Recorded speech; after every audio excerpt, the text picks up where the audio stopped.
വളരെ ഗൗരവമേറിയ ഒരു വിഷയമാണ് ഈ വീഡിയോയ്ക്കകത്തുള്ളത്. ബ്ലാക്ക് മാജിക് ആക്ടിൽ പോലീസ് കേസ്. ക്രൈസ്തവ ലോകത്തെ നടുക്കുന്ന വളരെ പ്രധാനപ്പെട്ടതും ആശങ്ക ഉളവാക്കുന്നതുമായ ഒരു വാർത്തയാണ് ഇപ്പോൾ കേട്ടുകൊണ്ടിരിക്കുന്നത്. പ്രശസ്ത സുവിശേഷകനായിരുന്ന ബ്രദർ DGS ദിനകരൻ, അദ്ദേഹം നേതൃത്വം നൽകിയ ജീസസ് കാൾസ് എന്ന മിനിസ്ട്രിയെപ്പറ്റി അറിയാത്തവർ വളരെ ചുരുക്കമാണ്. 2026 മാർച്ച് മാസം അഥവാ ഈ മാസം മഹാരാഷ്ട്രയിൽ കവലംപൂർ എയർപോർട്ട് ഗ്രൗണ്ടിൽ ജീസസ് കാൾസ് മിനിസ്ട്രി നേതൃത്വം നൽകിയ ഒരു വലിയ കൺവെൻഷൻ യോഗം നടന്നിരുന്നു. മഹാരാഷ്ട്ര പ്രയർ ഫെസ്റ്റിവൽ എന്ന പേരിൽ സാംഗ്ലിയിൽ മാർച്ച് 13 മുതൽ 15 വരെ നടന്നുകഴിഞ്ഞ ഈ സുവിശേഷ മഹായോഗം ഇപ്പോൾ ഒരു വലിയ പ്രശ്നത്തിലേക്ക് എത്തി നിൽക്കുകയാണ്. ലക്ഷക്കണക്കിന് ജനങ്ങൾ പങ്കെടുത്ത ഈ പ്രയർ ഫെസ്റ്റിവൽ എല്ലാ ദിവസവും വൈകുന്നേരം 5:30 മുതൽ പ്രാർത്ഥനയോടെ ആരംഭിച്ചു. അനുഗ്രഹിക്കപ്പെട്ട നിലയിൽ ഈ മീറ്റിംഗ് അവസാനിക്കുകയും ചെയ്തു. എന്നാൽ മീറ്റിംഗ് വളരെ വിജയമായിരുന്നു എങ്കിലും ഇപ്പോൾ പോൾ ദിനകരനും അദ്ദേഹത്തിൻ്റെ മകൻ സാമുവേൽ ദിനകരനുമെതിരെ മഹാരാഷ്ട്ര പോലീസ് കേസെടുത്തിരിക്കുന്നു എന്ന വിവരമാണ് അറിയുവാൻ കഴിയുന്നത്. ബ്ലാക്ക് മാജിക് ആക്ട്, രോഗശാന്തി ആയിരിക്കണം ഇവർ ബ്ലാക്ക് മാജിക് ആക്ടിലേക്ക് ഉൾപ്പെടുത്തിയത്. അതനുസരിച്ചാണ് ഇപ്പോൾ കേസ് രജിസ്റ്റർ ചെയ്തിരിക്കുന്നത്. കേസിൻ്റെ വിശദാംശങ്ങൾ ഇതുവരെയും പുറത്തേക്ക് വന്നിട്ടില്ല. ലോകമെങ്ങുപാട് പ്രവർത്തിച്ചുകൊണ്ടിരിക്കുന്ന ഒരു സംഘടനയാണ് ജീസസ് കോൾസ്. നമ്മുടെ കേരളത്തിലും ധാരാളം ആ സംഘടനയുമായി ചേർന്ന് പ്രവർത്തിക്കുകയും അവർക്ക് സംഭാവനകൾ കൊടുക്കുകയും ഒക്കെ ചെയ്ത ധാരാളം ആളുകളുണ്ട്. അങ്ങനെ വളരെ പ്രശസ്തമായ ഒരു സംഘടനയാണ് കേരളത്തിൽ പോലും ഈ ജീസസ് കോൾസ് മിനിസ്ട്രീസ്.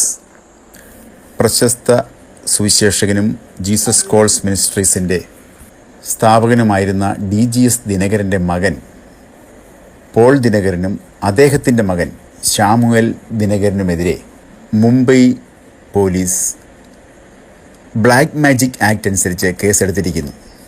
മാർച്ച് 13 മുതൽ 15 വരെ സാംഗ്ലി ജില്ലയിലെ കവലപ്പൂർ എയർപോർട്ട് ഗ്രൗണ്ടിൽ നടന്ന സുവിശേഷ യോഗത്തെ തുടർന്ന് നടത്തിയ രോഗശാന്തി ശുശ്രൂഷയാണ് അവിടെ ബ്ലാക്ക് മാജിക് ആക്ട് അനുസരിച്ച് കേസെടുക്കാൻ തക്ക രീതിയിലുള്ള കാരണമായി അവർ കാണുന്നത്.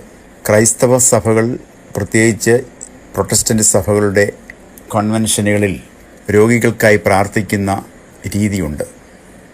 അതിലൂടെ രോഗസൗഖ്യം ലഭിച്ച നൂറുകണക്കിന് ആളുകളുമുണ്ട്. ക്രൈസ്തവ സഭയിൽ തലയിൽ കൈവച്ച് പ്രാർത്ഥിക്കുക എന്നത് ഒരു അനുഗ്രഹത്തിൻ്റെ അല്ലെങ്കിൽ ഒരു ശുശ്രൂഷയുടെ ഒരു ഭാഗമാണ്. അതിനെയാണ് തടയിടാനായി തീരുമാനിച്ചിരിക്കുന്നത്.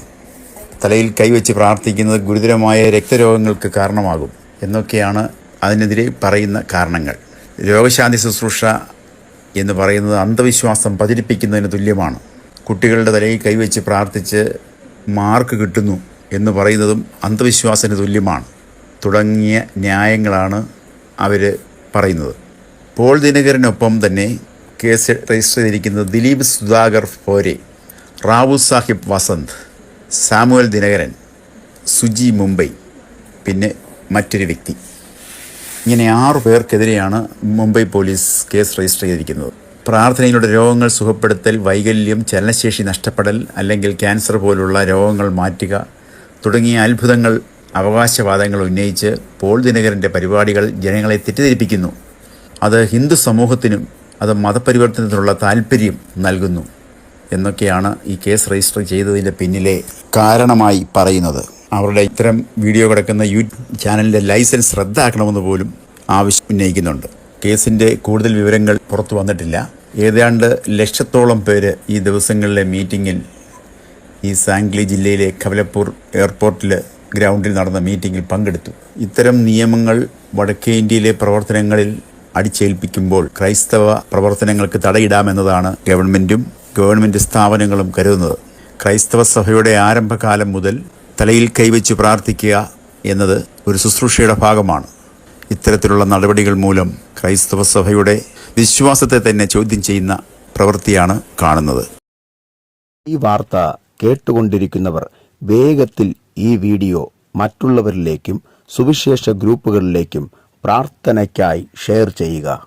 അതോടൊപ്പം ഈ വിഷയത്തിൽ ഒരു വലിയ ദൈവപ്രവൃത്തി നടക്കുവാനും ലോകരക്ഷകനായ യേശു ക്രിസ്തുവിന്റെ നാമനിമിത്തം പീഡനം അനുഭവിച്ചു കൊണ്ടിരിക്കുന്ന ദൈവദാസന്മാർക്കും ദൈവസഭയ്ക്കും വേണ്ടി ഒരുമിച്ച് കൈകോർക്കാം, ശക്തമായി പ്രാർത്ഥിക്കാം. ദൈവം അനുഗ്രഹിക്കട്ടെ.